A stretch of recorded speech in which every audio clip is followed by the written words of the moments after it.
hits your town and the power is out. Your child is diabetic and you need power to keep her insulin refrigerated. You're desperate. But perhaps you're in luck.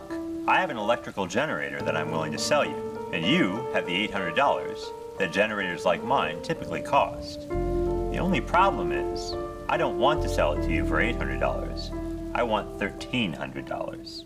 Now, as it turns out, my offer would be illegal in a majority of US states, about 34 of which have statutes that prohibit price gouging, a practice that's usually defined as raising prices on certain kinds of goods to an unfair or excessively high level during an emergency. So there's really no question about what the law would do to me if I made an offer like this to you. But even if the law is clear, the moral status of price gouging is not. Is price gouging always immoral?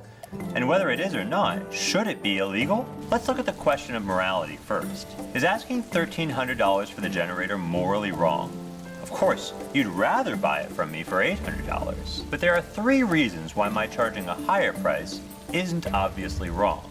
First, remember, you don't have to buy it from me for $1,300. If that's more than you think the generator is worth, you're free to walk on by. If you do decide to pay, it's because you believe you're getting more value out of the generator than you do from the $1,300 you gave up for it. In other words, you're coming away from the deal with more than you gave up. Second, ask yourself what would happen if I did charge only $800 for the generator. Remember, you aren't the only person who needs electric power in this situation. If the price was lower, would the generator still have been there when you tried to buy it? Or would someone else have snatched it up before you ever had a chance? This leads directly to the third point, which is that high prices do more than just line sellers' pockets. They also affect how buyers and sellers behave. For buyers, high prices reduce demand and encourage conservation. They lead buyers to ask themselves whether they really need that generator or hotel room, or whether they can do without. And by doing so, they allow at least some of those resources to be conserved for other people who might need them more and therefore are willing to pay more. And for sellers, high prices encourage people to bring more goods to where they're needed.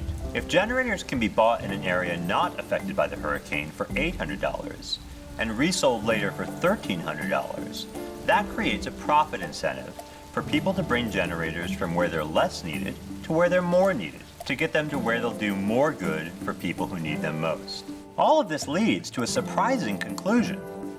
Even someone who can't afford to pay $1,300 for a generator benefits from a system in which sellers are allowed to charge that price. That's because the profit motive that system creates encourages competition, which increases supply, and ultimately drives down prices to a more affordable level for everyone.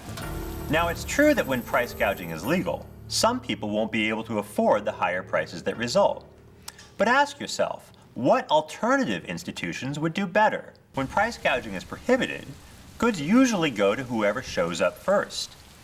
If you care about distributive justice, is that really a better system? I think there are good reasons to doubt that price gouging is immoral. But suppose you're not convinced. Suppose you think price gouging is exploitative and wrong. Should it be illegal? The answer, even if we assume that price gouging is immoral, is almost certainly that it should not be illegal. If price gouging is wrong, it's because it hurts people in vulnerable situations. But then the last thing you want to do is hurt those vulnerable people even more. Remember, the only reason price gouging occurs is because a disaster causes demand for certain goods to go up or supply to go down, with the result that there isn't enough stuff to go around.